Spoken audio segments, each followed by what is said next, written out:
Officials have apologised to more than 400 magistrates in Norfolk after a yearbook containing their personal details was printed by mistake in a Kent prison.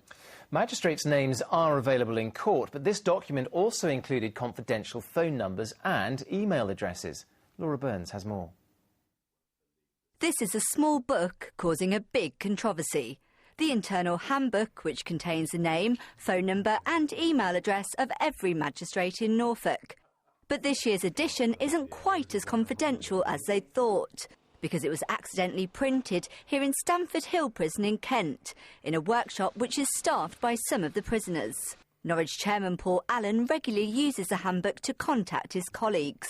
Somebody has made a grave error here by allowing personal data to be into the prisons. It's a bad error to make. However, I think if you're in public life, as we all are as magistrates, to a degree, some of that goes with the territory.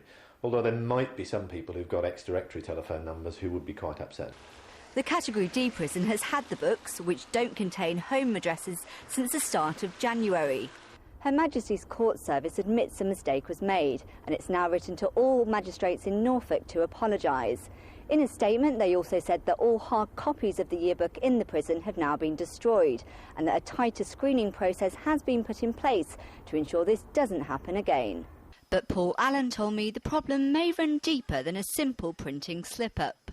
We're told very clearly now to keep these books under lock and key for fairly obvious reasons. As you've seen, it says personal data. It probably is symptomatic that perhaps the cuts in the criminal justice system and in HMCS, somebody has perhaps not had the time to check it properly before it goes off to print.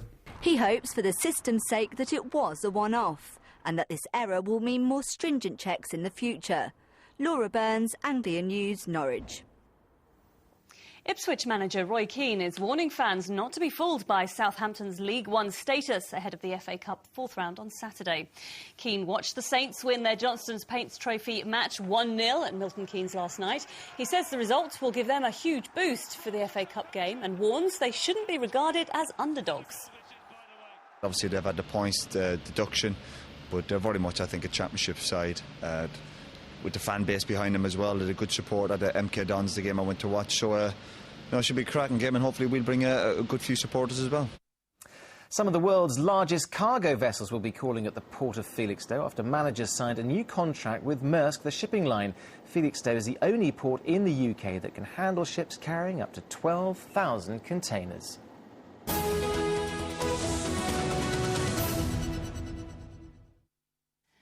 Now, you don't always have to swim the channel or eat a handful of Jaffa cakes to become a world record holder. Don't remind us. If you're 21-year-old Lisa Courtney from Welwyn Garden City in Hertfordshire, though, you just have to love cute, animated creatures. And we do mean love, don't we? We certainly do. Lisa is the new world record holder for Pokemon merchandise.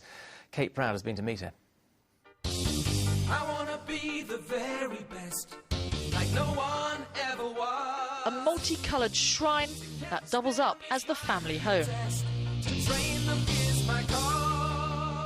This is my bedroom. This is the spare room, or as I prefer to call it, the Pokemon Centre.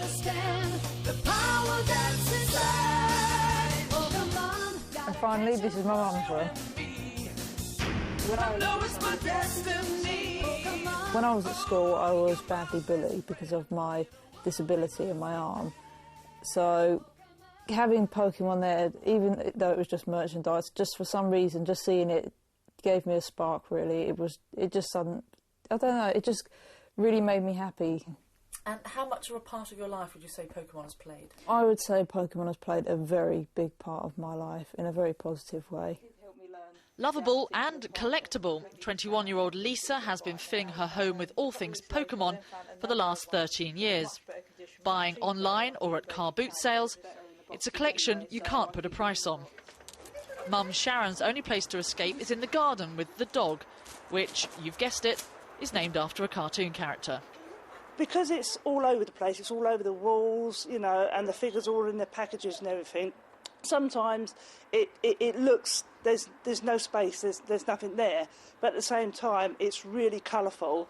I love Pokemon myself, I won't deny, I do love Pokemon, I love half the characters, so I'm over the moon. I've never ever felt so proud of anyone in my entire life. Pokemon was first created in Japan in 1996 as a video game. The word itself comes from the Japanese for pocket monster, Paketo Monsuta. Since then, Nintendo have sold more than 186 million games worldwide, as well as millions of cards, toys and paraphernalia. It took a Guinness Book of Records representative 3 weeks to count every single item in this house and confirm the record. The previous world record holder was an American woman who had 5,456 items of Pokemon, but for once we're doing bigger and better than our friends across the pond, and Lisa has an astonishing 12,113 items of Pokemon merchandise. Her collection gets bigger every week and she's determined to hold on to that record. The way things are going, the dog might soon be looking for another home. Kate Prout, Anglia News, Welwyn Garden City. How does Lisa sleep with all those eyes staring at her? That's what I wonder. Yeah, well, Lisa, actually, you've got a bit of a run for your money on certain things because we've got to let you into a bit of a secret, of course, as we like to at times like this. What was your collection habit? Oh, I couldn't possibly say. Tell us now. Jason Donovan merchandise. That was one of them. And another? Little pencils. Why are you doing this to me? What was yours? Nothing like that. I just wondered why... What did you collect? I did. I was a bit of a cricket anorak, so I used to collect cricket cards and things like that. But... I bet you still got them, haven't you, in your bedroom at home? Yeah. Amongst other things. Now, let's move on, shall we? Earlier, we asked for your views on whether the NHS should spend more on treating people with weight problems. Well, you've been in touch quickly again. Thank you very much for all of these. Let's run through a few of these. This is from Louise from Norwich, who says, no, the NHS should not pay for weight loss surgery. It's their own fault, as they should eat healthy and participate in regular exercise. I say that's from Louise in Norwich. Victoria from Galton, I guess she's kind of agreeing here. Why should the NHS have to pay for surgery that is ultimately through self-indulgence? Yeah, there is a bit of a theme with these ones, definitely here. June from Sheringham also says, no, I do not think the NHS should fit the bill for obesity. They ate the amount to put on weight and should be made to cut down eating, not taking our NHS money when there are more important operations. Thank you for that one as well. Not everyone agrees, actually. Mrs Edwards from Dereham says, I think it's awful that they won't help overweight people like myself. Surely our health is at more risk without their help. As ever, thank you very much for all of those. Of course, you can get in touch with us. It's the usual way. It's Jonathan and Becky at itv.com. It may be something about that. It might be something to do with the collection you've got. If it isn't, what is it, a David Bowie, a Jason Donovan? If you don't collect pencils, maybe it's something else you do. Oh, dear. Now, here's what to expect on the national news, which is in a couple of minutes. And before then, our weather with Rachel. N&P. Be on top of money.